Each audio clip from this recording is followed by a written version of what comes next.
Assalamualaikum warahmatullahi wabarakatuh.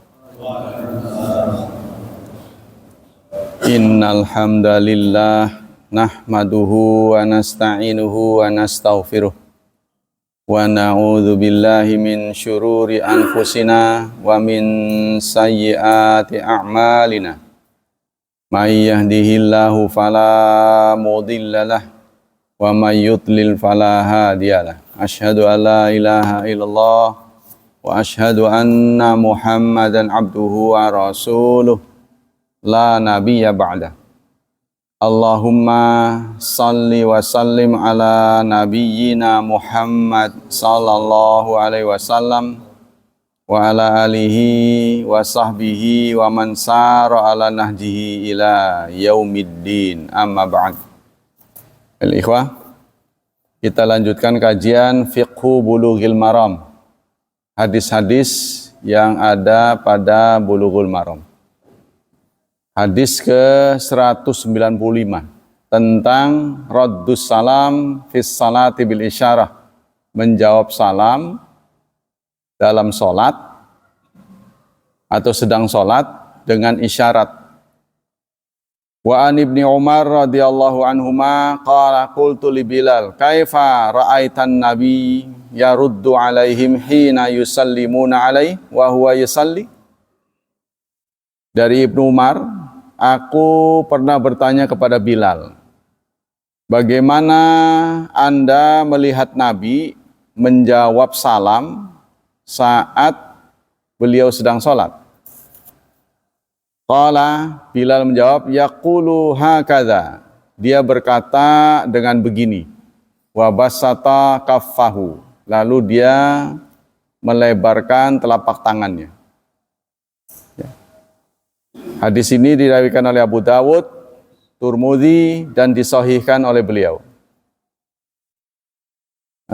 Warada sababul hadis an Ibni Umar, dalam sababul wurudnya.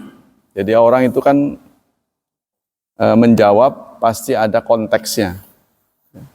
Orang ngomong itu kan ada konteksnya. Nggak mungkin dia tiba-tiba mengatakan sesuatu kalau tidak ada sebab di seputar itu. Ini kejadian hadis ini disampaikan oleh Rasulullah. Suatu saat kharaja Rasulullah ila Quba yusalli fihi. Rasulullah datang ke Quba untuk salat. Faja'athul ansar, lalu datanglah sahabat Ansar saat beliau sedang sholat. Fa sallamu alaihi wa yusalli, lalu sahabat Ansar salam pada beliau, assalamualaikum gitu. Padahal beliau sedang sholat. Qala faqultu li Bilal kaifa ra'aita Rasulullah yaruddu alaihim, lalu bagaimana, kata Ibnu Umar kepada Bilal, Rasulullah gimana responnya? Mana nih selanjutnya? Wa dzahir qultu li kana yushiru biyadih. Dalam hadis yang lain beliau berisyarat dengan tangannya. Qultu li Bilal ay lam yakun Ibnu Umar maujudan fi Quba. Karena waktu itu Ibnu Umar tidak ada di Quba. Yang ada adalah Bilal. Alladzina kanu ma'a Rasulillah wa ihtimal ayyakuna Ibnu Umar sami'a min Bilal wa Suhaib ma'an yaruddu alaihim la'alla Bilalan haddatsau ba'da qawli fasallimu alaihi wa yusalli kaifa yaruddu alaihim. Basata kafahu, beliau kalau bahasa Jawa itu ngejembrengin ya, ngejembrengin telapak tangannya. Ay ja'ala batnal kafi asfal, tapi batannya, perutnya ada di bawah. Ini kan perut. Jadi bagaimana ya? Kalau kita kan begini, lagi sholat, assalamualaikum. Tapi Rasulullah batonnya, perut telapaknya ini ada di bawah, gitu ya? Ya, di bawah perut. Gimana? Makanya ini mentransfer pengetahuan lewat huruf itu agak susah. Ya, kalau kita sekarang kan sudah ada rekaman, bagaimana? Geraknya bagaimana? Menceritakan gerak dengan huruf itu membutuhkan imajinasi kan? Ininya di dalam, ini di bawah. perut ininya di bawah. Ini. Jadi beliau lagi sholat, kan yang jelas ini kan tangan kanan di tangan kiri. Kalau kita kan begitu. Malah ini yang diperlihatkan. Wa ja'ala dhahral kaf ila fauqin. Sementara punggungnya ini ada di atas. Jadi begini ya. Masa begitu sih? Wa fi riwayatin asyara bi usbu'ihi. Dalam satu riwayat ternyata beliau tidak selalu sama responnya. Kadang pakai begitu, kadang beliau menggunakan isyarat dengan jarinya. Ya, jarinya bagaimana? 1, 2, apa 3? Jarinya begitu. Au bi ra'sihi, atau dengan kepalanya. Ya, isyarat dengan kepalanya bagaimana? Gitu ya. Kalau ini mah geleng-geleng. Nah, ini susah. Nah, nantilah kita cari lagi. Karena itu tadi menyampaikan gerak dengan huruf itu agak susah. Ya. Jadi sifatnya subjektif, ya kan? Nah, kalau ini ngelihat ini dari bawah, dilihatnya dari mana? Gini, berarti dia di bawah ini di atas. Kesimpulan hadis, idza sallama ahad al-musalli radda alaihi salam bi isyarah dunan nutqi. Apabila seseorang melontarkan salam saat kita sedang sholat, maka kita jawab dengan isyarat. Karena ada ayat yang menyatakan wa idza huyyitum bi tahiyatin fahayyu bi ahsana minha aw rudduha. Ada ayatnya. Jika kamu diberi salam, jawablah dengan yang lebih baik atau minimal sama. Ya, tapi paling panjang wa barakatuh, nggak boleh ditambah. Assalamualaikum. Nah, kita tambahi waalaikumsalam warahmatullah. Kalau dia warahmatullah wabarakatuh. Kalau wabarakatuh ya barakatuh, nggak boleh nambah lagi. Assalamualaikum warahmatullahi taala wabarakatuh, itu penambahan ta'alanya. Ya, menurut nas yang benar ya assalamualaikum warahmatullahi wabarakatuh. Karena ada penceramah itu suka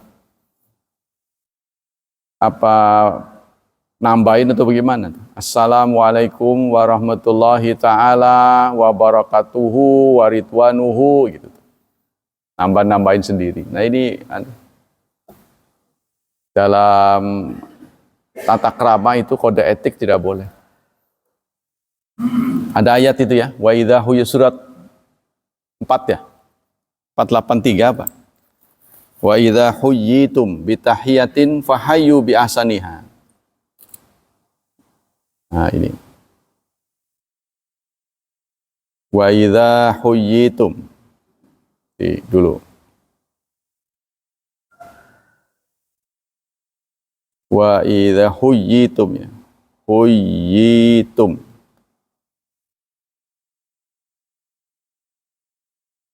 Surat 486.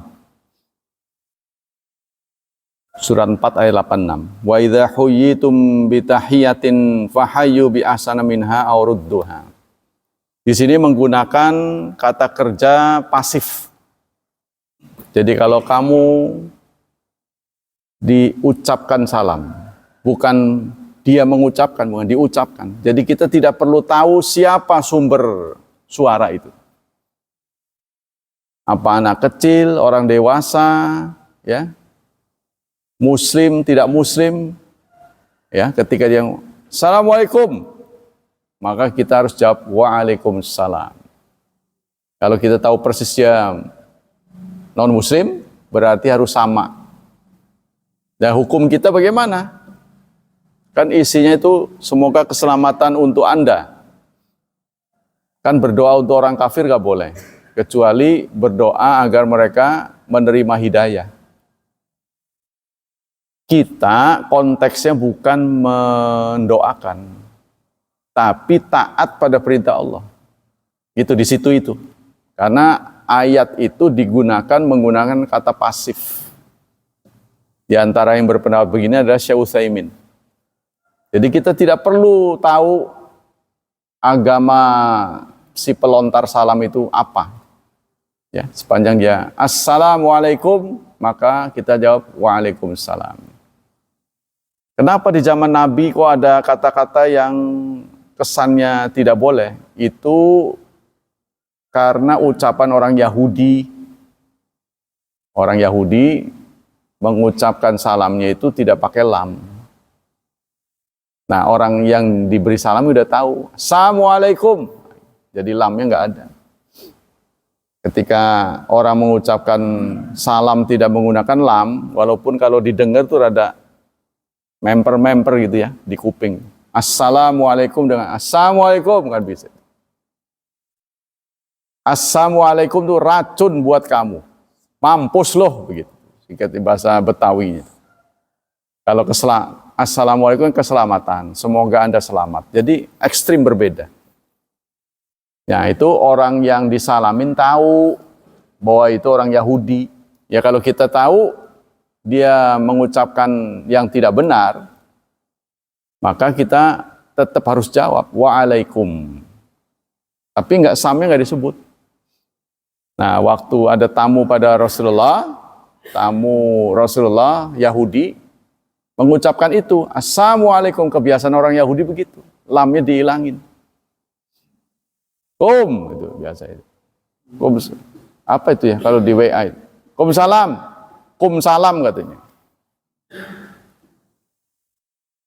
Ya, bukan assalamualaikum, kum salam katanya.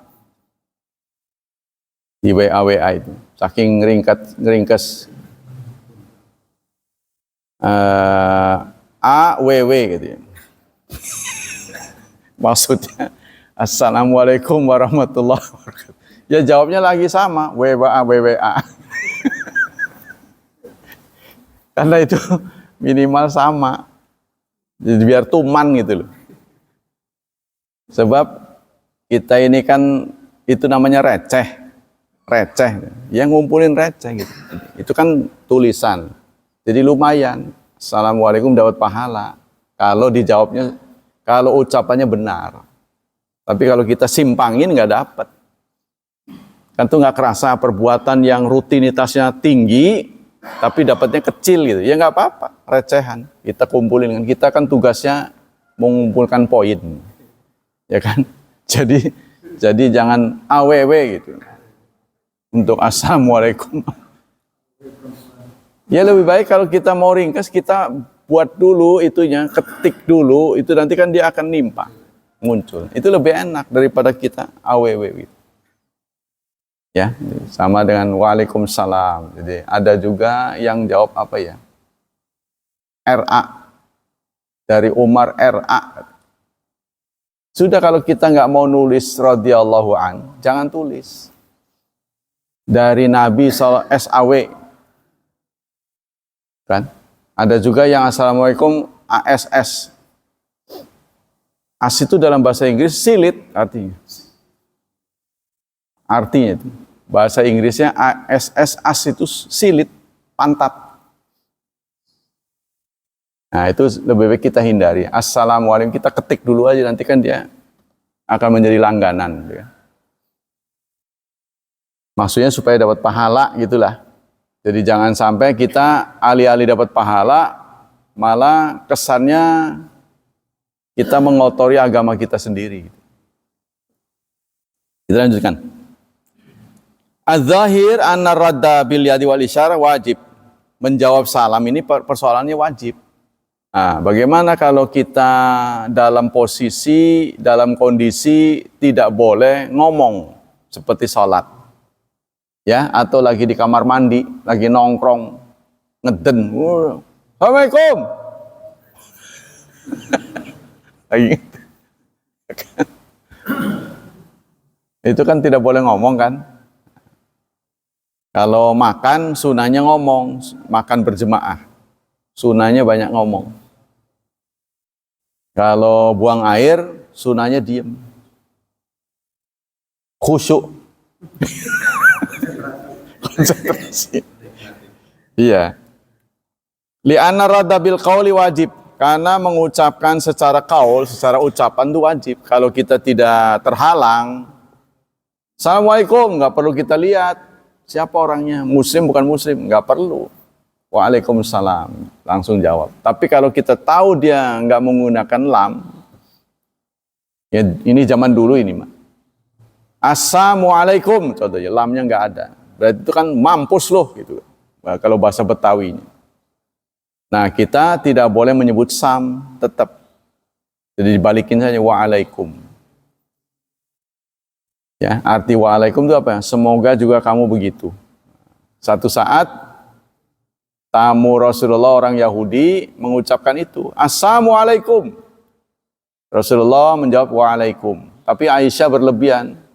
Waalaikumsalam wa la'natullah wa ghadabu. Semoga Allah membalas kamu juga mampus, dilaknat, dimurkai. Aisyah, jangan kelewatan. Anda nggak dengar sih, dikiranya Nabi Muhammad budak karena faktor usia kan? Kan dia malah masih muda. Nggak dengar sih, saya dengar. Kata Rasulullah, saya dengar ngomongnya begini kan? Oh iya, nah itu kan dibalas saja, jangan. Kita tidak boleh membalas kejahatan dengan kejahatan. Maka itu ada ayat, jazaa'u sayyi'atin sayyi'atu mithluha. Membalas kejahatan adalah kejahatan yang sama. Ya, orang jahat sama kita, kita balas dengan jahat. Apa bedanya kita dengan dia? Sementara kecenderungan orang dalam membalas berlebihan. Tolol, goblok lu, kamu tolol, pasti double tuh. Tapi kalau jawabnya kata-katanya sama, impas. Tolol, tolol. Goblok, goblok. Cenderung orang balas tuh banyak. Goblok, kamu tolol. Bodoh, pasti begitu. Maka itulah, kita lebih baik diam, tidak membalas. Karena kecenderungan orang membalas tuh berlebihan. Itu rahasianya ya. Nah, ini akhlak namanya. Kita tahu bahwa Islam itu terdiri dari akidah, akhlak, akidah, syariah, dan akhlak. Akhlak itu ingat ada 4 pokoknya. Jadi kita karena faktor usia, kita yang ringkes-ringkes garis-garis besarnya aja. Akhlaknya ada 4. 1, kaful adza, menghilangkan gangguan. Apa yang mengganggu orang lain kita hilangin.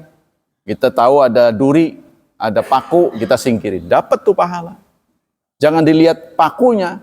Pakunya cuma sedikit lagi. Tapi berapa orang yang melintas, berapa roda yang melintas di area itu terselamatkan karena paku yang kita singkirkan. Itu dapat pahala. Ya, lumangyan gitulah kalau bahasa Jawanya. Yang seseran-seseran itu. Sembari lewat, dia sembari lewat itu. Ya kan? Keluar dari WC, kufranak. Kan ringan itu, dapat pahala. Ya kan? Artinya ngucapin gak ngucapin tetap aja keluar gitu kan. Kan kita nggak mungkin di WC terus, pasti keluar. Nah, tapi kalau kita ngucapin dapat poin. Itu tuh, masuk dapat poin. Seseran. Jadi kalau dikumpulin banyak. Ya kan? Nah, itu penting buat kita. Wa qad ta'adzara fi shalah. Sementara kalau lagi sholat kita ta'adzur, tidak bisa. Karena kan tidak boleh ngomong, ya kan? Lagi sholat. Fabaqiya raddu bi ayyi mungkin. Maka yang dilarang kan ngomong. Menjawab itu. Singkatnya, ini kan komunikasi. Apa media komunikasi yang bisa mengantarkan pesan bahwa kita ngerti? Gitu kan? Assalamualaikum. Kita ngerti bahwa dia salah, tapi kita nggak boleh. Maka kita dilarang ngomong, gunakan cara lain, isyarat. Atau dengan kepala, ya saya ngerti. Sholat. Atau kita kencengin suaranya. Alhamdulillahi Rabbil Alamin. Sholat. Nah, mungkin boleh jadi di balik pintu dia nggak tahu. Ya, pokoknya gunakan kata-kata itu. Jadi kalau ngomongnya itu Quran boleh. Kita kencengin. Paket itu. Kalau salam sih mending. Kalau paket ini nggak ada orang, nanti paketnya disimpan di gudang. Wah, nggak datang-datang. Ditulis catatannya. Udah dikirim, nggak ada orang. Kan kita rugi. Apalagi yang menyangkut waktu kan. Wa ja'alahu syari raddan wa samahu sahabat raddan wa dakhala tahta qaulihi rudduha. Ini surat 4 ayat 86 ya. Rudduha, balaslah. Kalau ada salam, balaslah. Nah, kalau kita nggak bisa ngomong gimana? Ya balas dengan yang bukan ngomong. Dengan isyarat. Yang ketiga, innal amala fis salah alladzi laisa min jinsiha in kana katsiran kal masyi wa darb yubtilus salah. Bahwa gerak dalam sholat yang bukan bagian dari sholat, bukan paket sholat. Kalau terlalu banyak, seperti berjalan, memukul, itu kan bukan bagian dari sholat. Ya, yubtilus salah, maka membatalkan sholat. Wa in kana qalilan mithla daf'imar, kalau sedikit geraknya seperti menghalau orang yang mau lewat di depannya, menghalau. Au darbahayat, atau memukul ular. Au akrab, atau kalajengking. Au khala'ana alaihi, atau melepas alas kakinya. Au sallama alaihi rajulun faradda ala bil isyarat, atau menjawab salam dengan isyarat lam tabtul salatu, maka tidak batal salat. Alhasil kalau ada rekomendasinya nggak batal. Yang tadi itu kalau ada ular, ada kalajengking, kita boleh membunuhnya walaupun sedang sholat. Nah ini kan ada rekomendasi, ya, contoh dari Rasulullah, boleh berarti. Hadis berikutnya, hamlul walad fis salah, mengemban anak dalam sholat. Ngemban tahu kan? Iya, ngemban itu apa? Gendong, ngemban anak. Dari Abi Qatadah radhiyallahu anhu, qala kana Rasulullah yusalli wa huwa hamilu Umamah binta Zainab. Suatu saat diriwayatkan Rasulullah salat, beliau tadi itu ngemban cucunya, yaitu putri dari Umamah, namanya Umamah binti Zainab. Zainab itu kan putri beliau, jadi cucunya yang perempuan. Fa idza sajada wada'aha, saat beliau sujud, anaknya ditaruh. Sujud, anaknya ditaruh. Wa idza qama hamalaha, saat beliau berdiri dibawa lagi, digendong lagi. Hadis muttafaqun alaih. Wa huwa ya'umun nas fil masjid. Bahkan dalam hadis Muslim diriwayatkan beliau sedang mengimami. Jadi lagi ngimamin, gendong anak, ngomong, ya, ngomong anak. Umamah hiya sibtatu Rasulillah. Umamah itu adalah cucu Rasulullah, anak dari Zainab, putri beliau. Wa abuha al-As bin Rabi' bin Abdi Syamsin. Ayahnya adalah Abul As, menantu beliau ya. Kesimpulan, yajuzu hamlus sabi wa sabiyah. Boleh kita ngomong anak, ngemban anak, baik laki-laki atau perempuan. Wa ghairi ma minal haywan tahir, atau hewan, yang penting suci hewannya. Fi salatil fardi, waktu salat fardu. Wa salatin nafli, dan salat sunnah. Wong fardu aja boleh, apalagi sunnah ya. Wa yajazu dzalika lil imam wal ma'mum wal munfarid, dan itu boleh dilakukan oleh imam, makmum, atau orang yang salat munfarid. Sah-sah saja. Wa huwa madhabus Syafi'i rahimahullah. Dia adalah madhab Syafi'i. Li'annal adamiyya tahirun, karena manusia itu tahir, suci. Jangankan hidupnya, matinya saja manusia itu tidak disamakan dengan bangkai. Kalau bangkai kan najis. Ya, kita menyentuh mayat itu enggak najis, kecuali ada najisnya. Tapi kalau bangkai kan najis. Ya, contohnya ada mayat basah, barusan diambil dari air karena tenggelam, naudzubillah ya. Nah, kita megang begini nggak masalah, tidak najis. Nah, inilah karena Allah Subhanahu Wa Taala menyatakan walaqad karramna bani Adam. kami sudah muliakan anak Adam. Wa hamalnahum fil barri wal bahr, dan kami beri kemampuan untuk menguasai darat dan lautan. Kurang apa tuh? Ya, kita nyerakahin makhluk lain kalah sama kita. Ya, makhluk lain selain manusia udah nerima nasib. Ya, kalau udah ditentukan karnivora, udah karnivora terus. Herbivora. Ayam nggak pernah nolak dikasih pur. Bosen pur terus. Besok apa gitu, nggak ada. Manusia semua dimakan. Ya, termasuk makan aspal, makan bangunan, makan besi. Bahwa sekarang ini mulai disidang lagi pimpinan Basarnas. Masya Allah. Orang lagi susah ditolong, duitnya diselewengkan. Itulah watak orang Indonesia. Karena itu harus mencontoh Cina. Tembak mati. Sebenarnya Islam itu lebih ringan. Kalau Cina kan tembak mati. Kalau kita potong tangan sebenarnya. Kalau dipikir-pikir. Kan dipotong tangan masih hidup. Ya. Kalau hukum Allah pasti akan membuat jera. Karena kalau udah dipotong, itu akan menjadi tanda seumur hidup. Akan ada tandanya. Jadi yang dipotong karena pidana pencurian dengan yang lain beda. Bentuknya beda. Mungkin dia diukir apa gimana. Jadi orang, ini nyuri ini. Seumur hidup akan kapok. Karena tujuannya itu kan efek jera. Ya, bahasa Jawanya itu pengapokan. Biar kapok. Kalau nggak begitu enggak. Sekali aja atau dua orang digituin, yang lain akan mengambil pelajaran. Tapi kalau ini korupsi itu kan sebenarnya nyolong ya.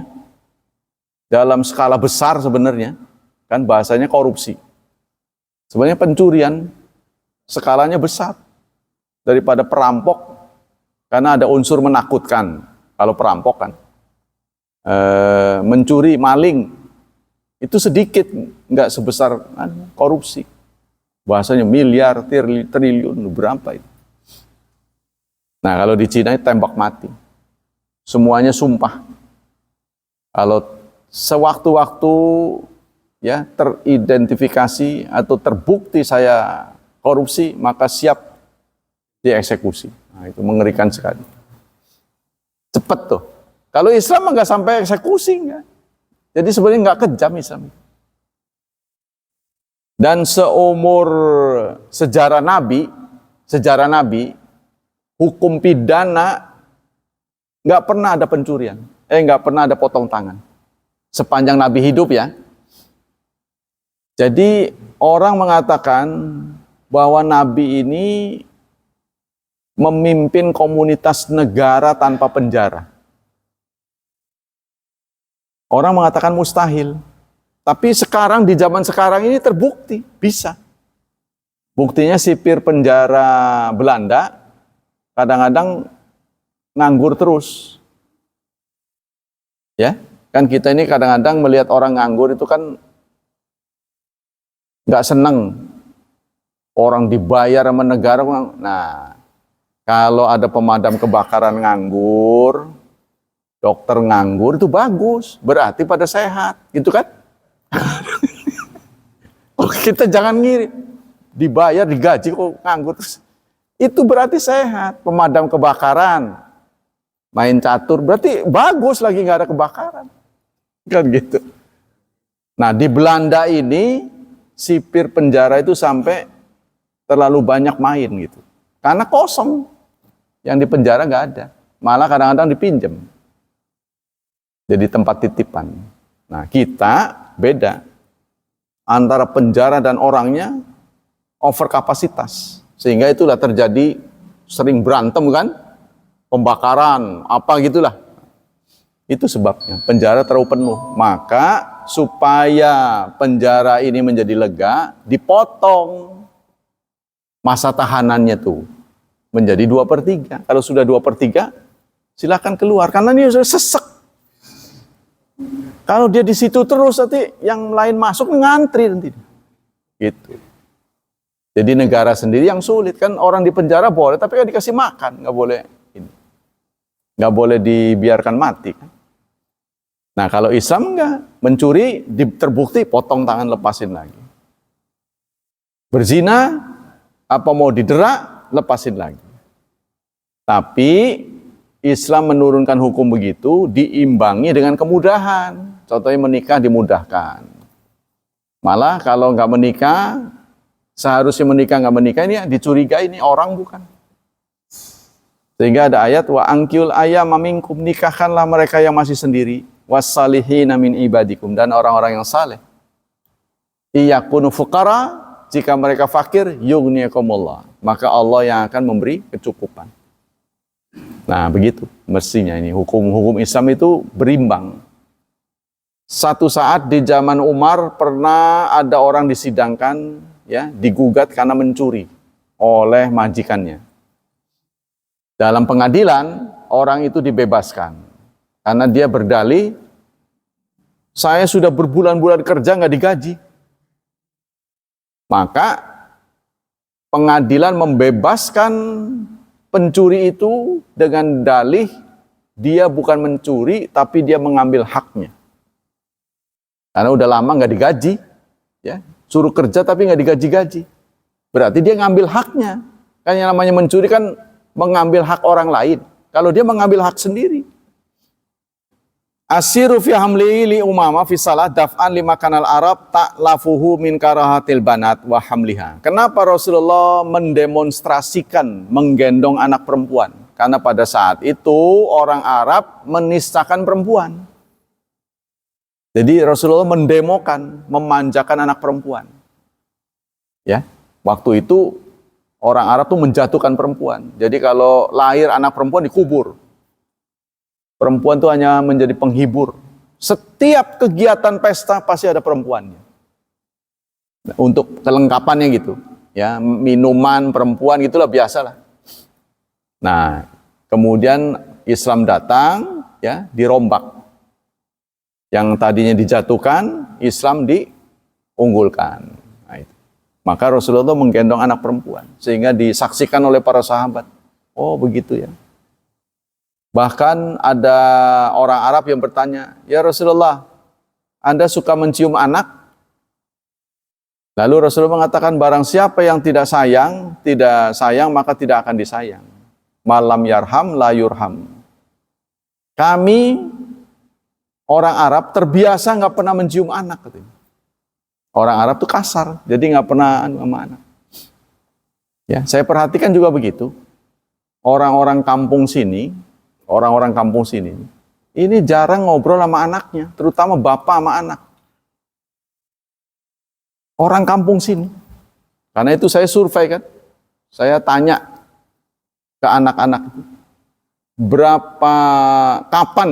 Berapa kali orang tuamu ngobrol? Oh sering Pak. Nah, ketika dia ngomong sering, siapa? Ibu. Bapak? Wah jarang Pak. Nah itu rata-rata begitu. Orang kampung sini. Jadi bapaknya itu jarang ngobrol dengan anaknya. Ya ini dari satu sisi tidak baik karena tidak ada komunikasi. Jadi berbagai problem yang dihadapi anak, dia nggak akan konsultasi dengan bapaknya akhirnya. Malah orang lain yang diajak mengatasi masalah. Nah kalau orang lain itu orang baik, mending orang soleh. Kalau orang yang sama dengan dia, saya juga begitu, maka mereka akan mencari solusi masing-masing. Maka terjunlah kebanyakan tuh narkoba, kejahatan itu penyebabnya. Yang keempat, kesimpulan keempat, jawazu idkhalil aulad ilal masjid. Boleh mengajak anak ke masjid. Ya, karena ini dicontohkan oleh Rasulullah SAW. Berikutnya hadis ke-197. Qatlul mu'dhi fis salah. Membunuh binatang yang berbahaya waktu salat. Ini bukan di luar salat ya, sedang salat ini. Dari Abi Hurairah radhiyallahu an, diriwayatkan oleh Abu Hurairah, beliau berkata, qala Rasulullah sallallahu alaihi wasallam. Rasulullah bersabda, uqtulul aswadain fis salah. bunuhlah 2 hewan hitam dalam salat. Al-hayyat, yaitu ular, wal aqrab, dan kalajengking. Nah, 2 hewan ini disebut oleh Rasulullah, ya. Jadi dibenarkan untuk dibunuh. Akhrajal arba'ah wa sahahahu Ibnu Hibban, dan disahihkan oleh Ibnu Hibban. Apa kesimpulan hadis ini? Pertama, jawazu qatlil hayyat wal aqrab fi salam min ghairi karaha. Boleh membunuh ular dan kalajengking padahal lagi salat. Tidak makruh sama sekali, karena ini ada perintah. Singkatnya, apapun perbuatan yang dapat dicontohkan oleh Rasulullah, hukumnya boleh. Yaitu kayak tadi tuh, kemarin disebutkan Rasulullah sudah mengatakan ada tambahan binatang yang tidak boleh dimakan, yaitu yang bertaring. Ya, ada taringnya. Kemudian kalau burung ada kukunya. Tapi giliran dubuk pernah dicontohkan dimakan. Berarti boleh, walaupun ada taringnya dubuk. Ya, makan segala kan dubuk itu. Karena dicontohkan oleh Rasulullah boleh. Nah, begitu juga ini. Waktu beliau mengatakan bunuhlah 2 hewan hitam, yaitu ular dan kalajengking. Nah, di sini kan kita dihadapkan pada dilema itu. Apa iya sih orang yang membunuh ular itu geraknya sedikit? Pasti banyak lah orang aja takut ngejiprat. Kata di sini yang penting sedikit katanya kan dalam ahli fikih. Gerak kalau terlalu banyak batal, tapi kalau sedikit boleh. Kalau bunuh ular boleh karena dia sedikit. Masa iya sih sedikit?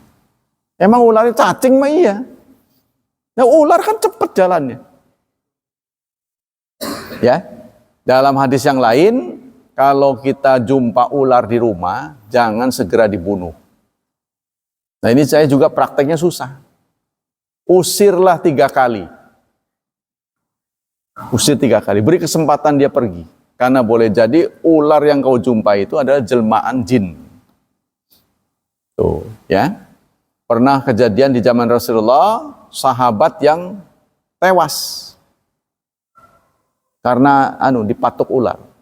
Jadi ada pengantin yang belum lama lalu ada seruan perang, ikut perang dia.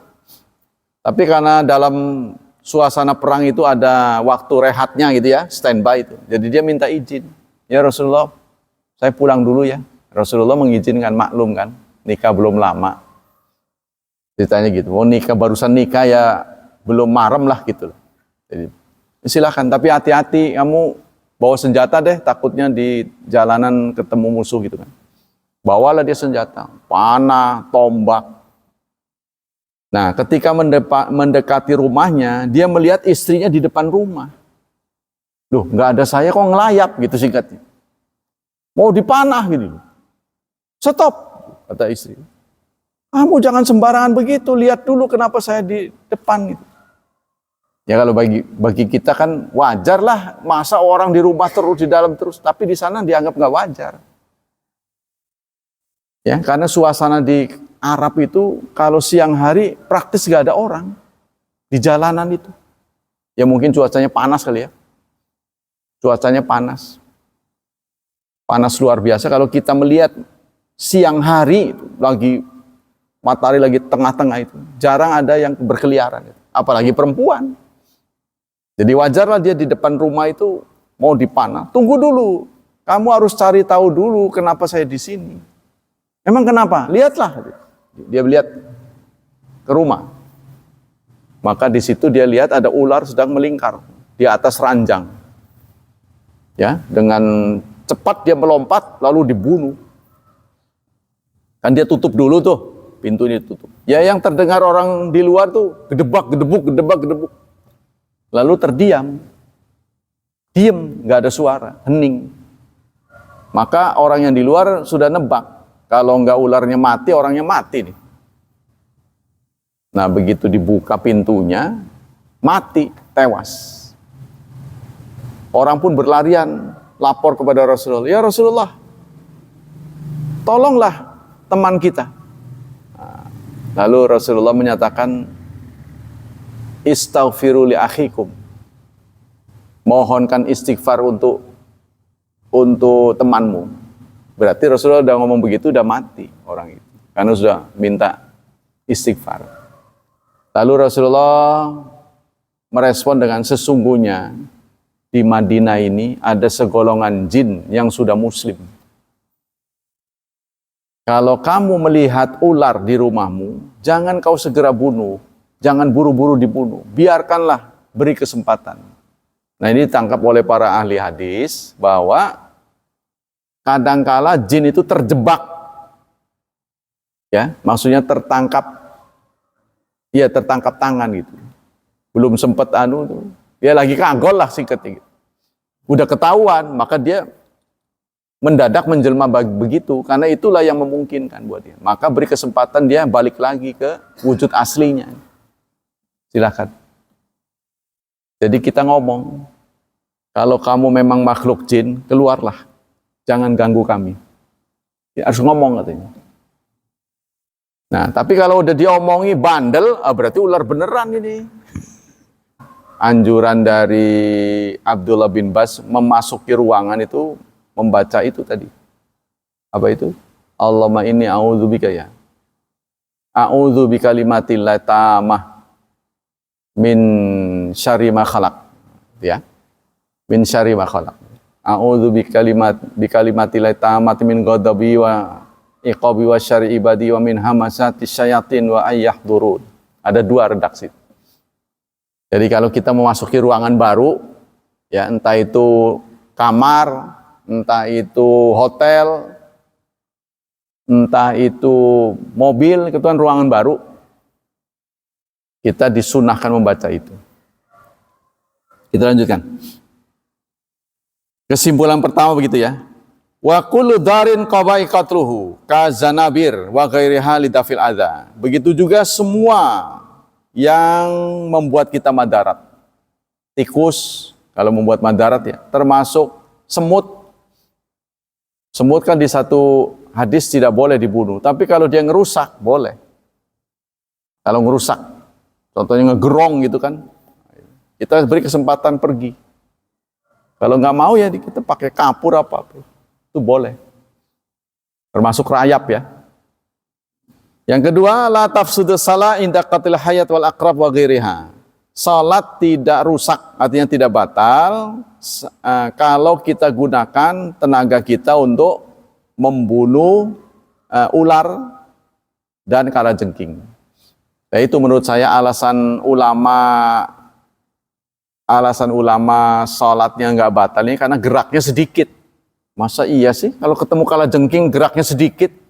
Kalau gerak sedikit itu comot. Sedikit, pasti geraknya banyak, apalagi kalau dia ngelingsep. Kesarung pisan. Apa enggak? Ya kegilan-gilan itu. Li'anau amalan rakhasa fi limusa. Yang benar adalah dicontohkan Nabi ya, karena mendapat rekomendasi dari Rasulullah. Jadi walaupun kita geraknya banyak, tapi karena Rasulullah memberikan rekomendasi berarti boleh. Mungkin kita nggak terlalu ruwet kali ya. Kalau udah gerak banyak, sudah diulangi lagi aja lah. Paling begitu. Wa huwa fi'lun mubah wa laisa min jinsi salah wa huwa fi'lun qalil. Karena itu perbuatan yang dimubahkan. Yang ketiga, inna qatla aqrabal hayat wa nahwiha mandubun fi salah. Membunuh kalajengking, ular dan lain sebagainya itu dianjurkan dalam salat. Wa qala ba'dhum inna wajib. Sebagian ulama mengatakan wajib. Ya, karena Rasulullah menggunakan kata-kata bunuhlah, perintah dia. Li sighatil amri allati tufidul wujub. Yang keempat, yajuzu bal yundabu qatlu kulli hayawanin darin wa mu'dhin kharijas salah. Boleh membunuh, bahkan dianjurkan ya, semua hewan yang mengganggu, yang menyakiti, ya, yang berbisa di luar sholat sekalipun. Yaitu tadi khusus untuk ular, ya, kita mendapat anjuran jangan buru-buru dibunuh, diomongi dulu. Kalau kamu memang jelmaan dari jin, pergilah. Aku tidak ingin diganggu olehmu. Beri kesempatan dia pergi. Tapi kalau pergi kita harus tengetin juga kemana ya. Takutnya nyeling. Pergi, ayo silakan, kitanya kemana. Apalagi yang berbahaya ya. Yang berbisa lah gitu. Kadang kita butuh pengetahuan. Mana yang berbisa, mana yang enggak. Jadi kekuatan mereka apa gitu ya. Kalau melilit ya jangan harus paling minimal 2 orang kan. Ya kan? Kalau ini kita lihat ular sanca kan melilit ya. Jangan nantang-nantang itu, kalau udah melilit kita nggak kuat kayak tambang gitu kan. Paling tidak 2 orang. Kita pegang anunya, kepalanya atau pakai ekornya, yang satu narik. Kalau udah ditarik dia nggak bisa melilit kan. Tapi kalau sendiri, masuk ke sini ya udah. Kenceng. Kita kan kadang nggak nyangka. Selanjutnya, Babu Sutratil Musalla. Sebentar lagi ya. Babu Sutratil Musalli. Bab sutrah. Nah, sutra yang kita sudah lihat ini ya. Sutrah tuh. Man ulmar baina yadayil musalli. Dari Abi Juhaim bin Harith radhiyallahu anhu. Qala Rasulullah sallallahu alaihi wasallam, "Lau ya'lamul mar baina yadayil musalli madza alai minal itsmi lakana ayyaqifa arba'ina khairan lahu min ayyamura baina yadai." Seandainya ini ya, namanya berandai-andai. Orang yang lewat itu tahu, orang yang lewat di depan orang salat, apa yang diterimanya dari dosa yang diterimanya karena melewati orang salat, niscaya dia menunggu 40 tahun lebih baik untuknya daripada dia melintas ke depan orang yang salat. Ya, arba'ina kharifan. Nah, dari hadis yang lain 40 kharif. Nah, kharif ini ada yang menafsirkan tahun. Apa kandungan hadis ini? Kesimpulan hadis ini. Pertama, an-nahyul akid wal wa'idus syadid ala man yamurru baina yadayil musalli. Larangan yang sangat tegas, ancaman yang sangat hebat terhadap orang yang melintas di depan orang salat. Wa anau haram, dan hukumnya haram. Lihikamin katsira, karena banyak hikmahnya, ya, banyak motivasinya. Minha atashfish alal musalli. Di antaranya ya, karena mengganggu ya. Mengganggunya apa? Ngerecokin. Yang kedua, waradat iddatu ahadits, terdapat banyak hadis fi wat'i sutrah baina yadayil musalli, tentang meletakkan sutra di depan orang yang salat. Min jidarin, tapi sutra itu tidak harus berbentuk sutra begitu. Maksudnya tanda, ini kan sebagai tanda. Tanda itu bisa kita dapatkan dalam bentuk jidar, dinding. Contohnya kita di sini. Kita nih di yang depan ini kan. Tapi ada orang saking nggak ngertinya, walaupun dia sholat di saf awal, kemungkinan orang lewat kan kecil. Dia tetap aja pakai sutra. Ya, jadi dia sholatnya ke dinding, tapi dia tetap aja pakai sutra lagi. Itu berarti double ya, double tuh. Jadi meyakinkan benar. Nah, itu bisa dilakukan dengan jidar, dinding, ya, ausariatin atau tiang. Ya, tiang ini kan. Kalau ini dinding, tiang. Au ghairihima kama sayati fil haditsainil atiyaini, atau selain keduanya. Tuh, kalau yang jelas-jelas orang nggak lewat tuh dipasang itu kayak golok yang terbuka. Ya kan? Jadi goloknya sudah terhunus, macam-macam nih. Yang ketiga, yustahab lil musalli ayyada sutra baina yadai. Dianjurkan buat orang yang salat memberi tanda. Jadi sutra itu tanda, menutup orang supaya nggak melintas. Tapi kita kira-kira kita juga punya adab bagi orang yang salat sunnah. Kalau salat wajib kan udah jelas berjemaah. Yang harus bersutra itu imamnya. Kalau makmum tidak ada sutra untuk sholat wajib. Kalau jadi makmum yang wajib punya sutra itu imamnya. Kalau sholat sendiri ini mah, ya, sholat sendiri, sholat sunnah itu sebaiknya nyingkir, memberi kesempatan orang lain untuk sholat, tidak mengganggu dia. Gitu. Ini kalau terang-terangan di tengah ya orang warawiri di situ ya susah, apalagi dekat pintu. Ya, dekat pintu kan orang warawiri ya. Kita kira-kira lah, pokoknya yang kira-kira tidak mengganggu warawirinya orang. Nah, itulah di situ kita sholat. Wa yustab ayat nuwa minas sutra, dan dianjurkan kita dekat dengan tanda itu. Jadi jangan terlalu jauh, sutranya di mana dipasangnya, orang di mana. Contohnya 2 meter. Ya, sutranya di sini, orangnya di sini lah, ya gimana? Harus dekat. Kira-kira di tempat sujud lah sutranya itu. Ya. Wa yakunu bainahu wa bainaha qadru salah satu dira'. Kira-kira ya 2/3 dira'. Nah, kata di sini haulail mitra, sekitar 1 meter dari sutra dengan tempat dia berdiri. Kurang lebih begitu. Li hadits Sahal bin Jathmah, karena ada hadis Sahal bin Jathmah, anna nabiyya qala, Nabi bersabda, idza shalla ahadukum ila sutra falyadnu minha. Jika salah seorang di antara kamu salat menggunakan sutra, hendaklah dia dekat dengan sutranya. La yaqta'is syaitanu alaihi salatu. Jangan sampai setan memutus salatnya. Warawa Sahal bin Sa'id As-Sa'idi radhiyallahu an, meriwayatkan Sahal bin Sa'ad As-Sa'idi, kana baina yaday musalli Rasulillah wa bainal jidar mamamrusya. Antara tempat berdirinya Rasulullah dan sutranya itu sekitar tempat yang bisa dilalui oleh kambing. Ya. Jadi antara tempat beliau berdiri dan sutranya, lebarnya itu kurang lebih bisa dilalui kambing. Kenapa kok pakai menggunakan bahasa Wiki? Karena dulu belum ada meteran. Masih alamiah pakai begini. Ya kan begini tergantung orangnya. Kalau orangnya kayak Mike Tyson pasti lebih panjang daripada kita. Ya, ini kan nggak bisa mendapatkan kepastian.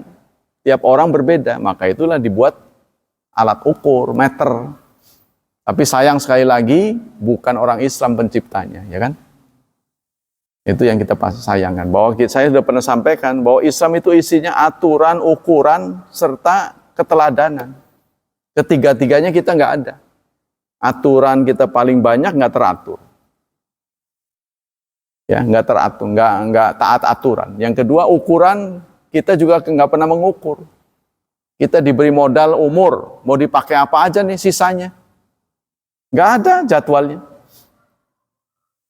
Saya tanya kepada anak-anak kelas 12, satu-satu. Kamu niat kemana? Niat kemana? Itu kebanyakan jawabannya belum tahu. Padahal sudah di ujung. Kalau kamu jawab belum tahu 3 tahun yang lalu, ya wajar, mikir dulu. Ini sudah di ujung, nggak tahu mau kemana lagi. Ya, ini berarti kan hidupmu tidak terencana. Padahal orang Islam itu jagonya ngatur, jagonya ngukur, dan jagonya memberi keteladanan. Ketiga-tiganya kita tidak ada. Pantas berkah tidak datang pada kita. Jadi bahwa kita akan melenceng, itu sudah pasti. Waktunya sudah habis ya. Demikianlah hadirin, hafizani wa hafizakumullah. Sisanya nanti kita lanjutkan pada episode mendatang. Demikianlah kajian pagi ini. Semoga wawasan kita bertambah. Semoga Allah melimpahkan pahala yang berlipat ganda, tetap melindungi kita dan menyelamatkan kita dari wabah dan fitnah, dari syubhat dan syahwat. Kepada anak-anak kita, semoga Allah mudahkan hidupnya, menaburi berkah pada mereka, serta menakdirkan mereka sebagai hamba Allah yang saleh dan salihat. Subhanakallah wa bihamdik, asyhadu an la ilaha illa anta astaghfiruka wa atubu ilaik. Wassalamualaikum warahmatullahi wabarakatuh.